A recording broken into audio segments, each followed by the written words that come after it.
Out here in Liverpool on the front porch today with a guy I haven't talked to since when he won the Spring Classic this past season at Oswego Speedway. Michael Barnes finished fifth in the point standings. Not only did he get the win in that Spring Classic, but he also got a win in the Jim Champagne Memorial in July. Fourth place in the Classic at the end of the year. He's been running Supers for 14 seasons now, 15 wins in that time period. They call him the Hustler. Michael Barnes joins us here after just put his son to bed for a nap here on Saturday afternoon, man. How you doing? Good. How you doing, Doug? Thanks for having me. Good. How is everything? Well, first of all, away from the racetrack, everything's good. You've Oh, been yeah. working a lot, Good. right? Yep. Man, I just got done with an outage and working the night shift and just getting back to ready for fall, I guess. So how was the season? Good. I mean, it was a good overall year. We had a couple of big wins. Had a good run going in the 10,000 before we had some motor issues, and ended up fourth in the Classic in Labor Day. Had a pretty solid year, other than we just had a few. We had a few engine problems this year that kind of hurt us. Other than that, I mean, we had a pretty strong season, I feel like. Nice. I'm glad to hear that. Motor problems, we're going to be able to fix that? Yeah. Nothing catastrophic. The end of the year, we had an engine. We were having motor problems. We couldn't really figure out what it was. We thought it was a kill switch ignition problem at one point, and that didn't end up being it. We just haven't been able to figure out exactly what's wrong with it. It doesn't look like anything terminal by any means, but nothing we shouldn't be able to fix over the winter and get ready for next season. Very good. Of course, this is a season review, so Michael is going to get the questions just like everybody does, and he has not heard these questions before, so he has no idea where we're going. That's the way I like to do it. Best night of the year. I think we got a few to choose from. Is it one of those two or maybe something else, Michael? Winning the Makeup Classic from 2020, the Spring Okay. Classic, yeah. Can't top that by anything. That's for sure. And of course, far. starting out early in the Yeah. year with a big win like that, Yeah. right? Yeah. Nothing worse than being August and you still haven't won yet, Yeah, right? well, we started out real good. Opening night, we run second. That was the first time we've been on the track since 2019. We just unloaded the car and went out in practice and went out and finished second. So we started out the year real good, and then we, a couple weeks later, we got to win the Makeup 2020 Classic. So it doesn't get any better than that, really. Though it doesn't. Of course, you know where the next question is, obviously, the other side of the coin. What was the worst night of the year and what happened then? I'd say the worst night of the year, well, between the 10,000, the last night of the year, we started, I think, like 19th. It was up to third, and I'd been losing power, and the motor's been skipping, and finally I pulled it in with like 20 to go. I think we had the car. I mean, we probably had the car to win if we didn't have an engine problem. Okay. And then our engine problem carried over into the Classic, and we ended up having to run our older car that we actually won the Spring Classic in, but we just didn't have, at that point in the season, by the end of the year, everybody's getting a little better, faster. We kind of had been neglecting that car probably a little bit to a degree. We were just kind of getting through with it until we got the newer car done, and then we ended up fourth with another top five in the Classic. I mean, nothing to be ashamed of with that. Just I feel like if we would have had the newer car for the Classic, I feel like we had a legitimate shot to win it. Well, I guess, because usually I've been asking that question for years in my season reviews. As far as a worst night goes, I've heard a lot worse. So Yeah, that's not horrible, right? We didn't have too many real bad nights, other than we just had some nights with motor problems, and we got wrecked one night. I think there was 2 nights we got wrecked. You did, okay.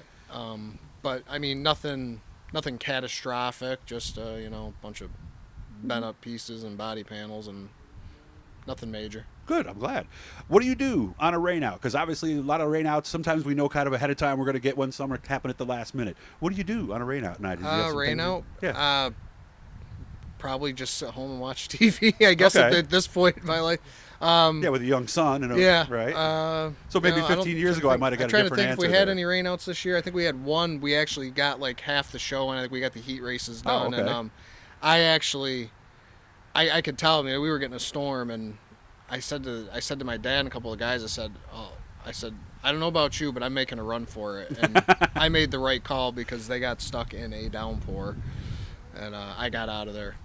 Nice, in nice. time. Any superstitions? Anything you'd like to do the same? Anything that would fall into that category? I probably do that I don't even realize I do. No, not Well, you don't have a green not, car. Not really.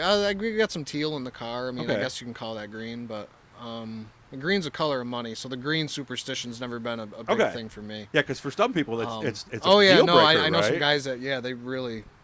Some guys are pretty superstitious. I don't think I really am that much. I know a guy at Green 13. He was really just pushing it. He said, "I don't care. There are no superstitions. yeah. I'm going to make my own luck at this point." Yep. Do you eat on race day? Or are you a guy with a nervous stomach? I don't eat a lot, but I mean, I'll probably just maybe occasionally maybe grab a hot dog, or I'll usually sit there and eat some fruit and vegetables that usually the guys have in the trailer. I'll just sit there and Okay. But not as much as a regular day. No, usually if I got one routine that I don't do religiously, I used to do it a lot more. I would always go get a couple slices of Cam's pizza before racing. I mean, now we don't have Cam's down the street here in Liverpool, and I don't live out in. Oh, that's right. It was right on the way. Yeah, so I don't really. But if I had one consistent thing I do a lot is I'll probably eat a couple slices of pizza before I go to the track. Okay. So obviously afterwards, then you're hungry. What are you going to get to eat afterwards? Usually pizza. You don't have a specific spot then, or anything not like really. that? No? Not really. Usually if I can find a way to get pizza at the end of the night, that's probably my go-to, I guess. Okay. Next thing you got to do when you get to the race shop, what's the next thing that needs to be done? Oh God, I don't know. I couldn't tell you. Oh, not really sure? We got to get the motors pulled out. I know that. Mm-hmm. That'll be probably the next real thing we got to do is get the engines out and get them ready to be refreshing. Yeah, because I talked to an engine builder earlier today, actually, to kind of get some research, and they were telling me, with the shortages of the parts and stuff, you better get those engines out early this year. Yeah, it's going to be interesting to. I know there was a lot of shortages last year. Pistons and stuff like that. A lot of guys couldn't get pistons, and we waited. We still actually, I don't even know if we got an oil pans we ordered from this summer for a couple of our motors. So, yeah, I know it'll be interesting. It'll be interesting to see what the tire shortage looks like. I've heard that as far as pavement racing goes, it doesn't look real good from what I've heard right now. But I guess we'll just see what happens come May. All right. Is there, a lot of times this time of year, everybody's thinking, okay, new chassis, maybe new trailer, new hauler. Is there an upgrade that you guys would like to get? You can go in any area you want. No, just wins. But we had a motor we got to fix, right? Yeah, just got to make sure the motor program's in a little better shape, get them gremlins figured out. But, we have a newer, updated car. And they just got a new trailer a couple years ago. So, really equipment-wise, Sorel's, they give me the best of the best. So, nothing personally that I feel I need. How is Oswego Speedway right now? I think it's probably it's tough to say. I think the rule package they went to, I think they thought maybe they get a little more support than they have, and some weeks are better than others. Some weeks you got 20 something cars, and another week you might have 17, 18. I think it just kind of depends on the week and who wants to show up and race. And I think with COVID, there's a handful of guys in Canada that will support ISMA and support Oswego.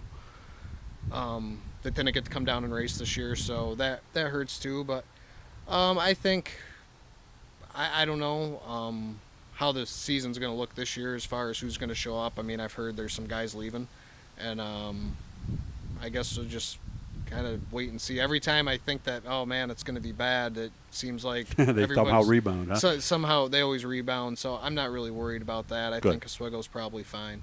Good. I wish you all the best, Michael. Good luck with everything. Guys, hit the blue E down there to subscribe it. And every time we're talking to somebody cool, and we'll see if we can get somebody else out here to the porch. But Michael had a long drive to get here. He had to stop and get gas twice. But it was so nice of him to come out and hang out with us. Good to see you, Michael. Thanks, Doug.